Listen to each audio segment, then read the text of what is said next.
क़यामत कब आएगी?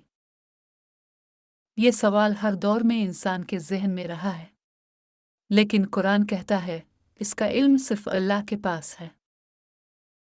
नबी करीम सल्लल्लाहु अलैहि वसल्लम ने फरमाया, पूछने वाला भी नहीं जानता और जिससे पूछा जा रहा है वो भी नहीं जानता। हाँ, अलामात क़यामत ज़रूर बता दी गई हैं। फहाशी का आम होना, अमानत का ज़िया, इल्म का उठ जाना और जुल्म का फैल जाना, ये सब कुछ आज हमारी आंखों के सामने हो रहा है। तो क़यामत करीब है यकीनन, लेकिन वक्त मालूम नहीं। तैयारी ज़रूरी है। नमाज कायम करो, सच बोलो और अल्लाह से डरो, क्योंकि क़यामत अचानक आएगी और इस दिन कोई बच नहीं सकेगा सिवाय उनके जिन्होंने ज़िंदगी में अल्लाह की तरफ रुजू किया।